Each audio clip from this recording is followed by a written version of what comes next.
Hi అందరికీ. Welcome back to diamond Sujata's Telugu channel. ఈ వీడియోలో మీకు కనిపిస్తున్నది రావులపాలెం సెంటర్, ఈస్ట్ గోదావరి జిల్లా. ఈ రావులపాలెం సెంటర్ లెఫ్ట్ వైపు వెళ్తే మనకి ర్యాలీ అనే గ్రామం వస్తుంది. ఈ గ్రామంలో ప్రసిద్ధి చెందిన జగన్మోహిని దేవాలయం ఉంది. ఇది చాలా ప్రసిద్ధి చెందిన దేవాలయం. ఇది ఒక పర్యాటక ప్రదేశంగా కూడా ప్రాచుర్యం పొందింది. ర్యాలీ భారతదేశంలోని ఆంధ్రప్రదేశ్ రాష్ట్రం డాక్టర్ బిఆర్ అంబేద్కర్ కోనసీమ జిల్లాకు చెందిన గ్రామం.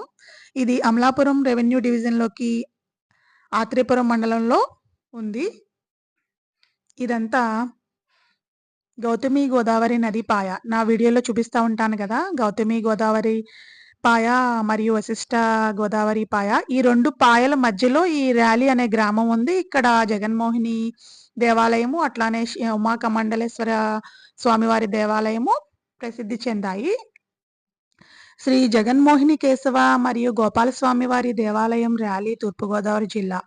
ర్యాలీ రాజమండ్రి నుండి 40 కిలోమీటర్లు, కాకినాడ నుండి 74 కిలోమీటర్లు మరియు అమలాపురం నుండి 34 కిలోమీటర్లు దూరంలో ఉంది. మరియు ఇది గోదావరి నది ఉపనదులైన వశిష్ట మరియు గౌతమి నదుల మధ్య ఉంది.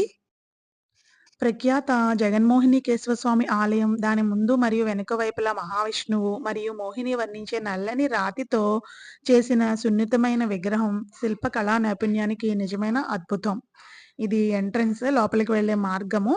ఇక్కడ అత్యంత అద్భుతం మరియు అరుదైన లక్షణం ఏమిటి అంటే శ్రీ మహావిష్ణువు పాదాల నుండి గంగ ఎల్లప్పుడూ ప్రవహిస్తుంది. పుణ్యక్షేత్రం యొక్క అత్యంత అద్భుతమైన నిర్మాణ సౌందర్యం మరియు స్వామివారి పాదాల నుండి గంగ ప్రవహించడం నిజంగా ప్రత్యేక లక్షణాలు ఈ టెంపుల్‌లో. ఈ టెంపుల్‌లో 11వ శతాబ్దానికి చెందినది.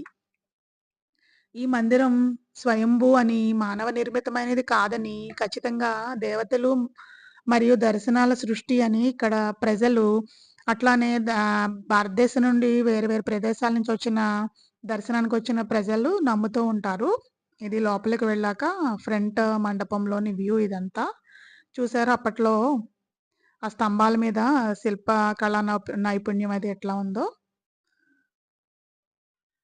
శ్రీ జగన్మోహిని కేశవ స్వామివారి పుణ్యక్షేత్రం 5 అడుగుల ఎత్తు మరియు 3 అడుగుల వెడల్పుతో సాలగ్రామ ఏకశిల. సాలగ్రామ ఏకశిల స్వయంగా శ్రీ మహావిష్ణువు స్వరూపం. ముందు వైపు శ్రీ మహావిష్ణువు, శ్రీ కేశవ స్వామివారి విగ్రహం మరియు వెనక వైపు జగన్మోహిని. మనకి ఈ టెంపుల్ దర్శనానికి గర్భగుడిలోకి వెళ్ళాక అక్కడ పంతులు గారు ఉంటారు. ఆయన ఎక్స్‌ప్లెయిన్ చేస్తారు. ఇదంతా లోపల చూపిస్తారు. మనల్ని వీడియో షూట్ చేయనివ్వరు. ఇది రమా సత్యనారాయణ స్వామివారి టెంపుల్ లోపలే.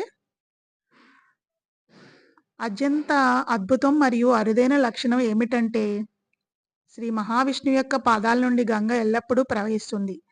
పుణ్యక్షేత్రం యొక్క అత్యంత అద్భుతమైన నిర్మాణం, సౌందర్యం మరియు స్వామివారి పాదాల నుండి గంగ ప్రవహించడం ప్రత్యేక లక్షణాలు. కోస్తా జిల్లాల్లో పంచకేశవాలయాల్లో ఈ ఆలయం ఒకటి. ఈ ఆలయంలో పండుగలు శ్రీ జగన్మోహిని కేశవ స్వామి కళ్యాణం చైత్రశుద్ధ నవమి నుండి పౌర్ణమి అంటే మార్చి, ఏప్రిల్ వరకు నిర్వహించబడుతుంది. విశాఖ శుద్ధ ఏకాదశి నుండి పౌర్ణమి వరకు శ్రీ రమా సత్యనారాయణ స్వామి కళ్యాణం నిర్వహించనున్నారు. శ్రీ వేణుగోపాల స్వామి కళ్యాణం జ్యేష్ఠ శుద్ధ ఏకాదశి నుండి పౌర్ణమి వరకు నిర్వహించబడుతుంది. ఇదంతా టెంపుల్ లోపల ప్రాంగణం. గోపురాలు, అట్లానే గోపురాల మీద చెక్కిన శిల్పకళా నైపుణ్యం. గుడి చుట్టూ వ్యూ ఇదంతా. శ్రావణ బహుళ అష్టమి, శ్రీ కృష్ణాష్టమి ఆగస్టు నెలలో నిర్వహిస్తారు. కార్తీక శుద్ధ ద్వాదశి, క్షీరాబ్ది ద్వాదశి నవంబర్‌లో నిర్వహిస్తారు. దేవీ నవరాత్రులు అక్టోబర్‌లో జరుగుతాయి. ముక్కోట ఏకాదశి, భీష్మ ఏకాదశి కూడా చాలా వైభవంగా చేస్తారు. ఇంత ప్రఖ్యాతి చెందిన ఈ జగన్మోహిని కేశవ స్వామి ఆలయాన్ని మీరు కూడా దర్శించుకొని స్వామివారి కృపకు పాత్రులవుతారని ఆశిస్తున్నాను. నా వీడియోని వాచ్ చేసినందుకు ధన్యవాదములు. Please like, share and subscribe my channel. Thank you.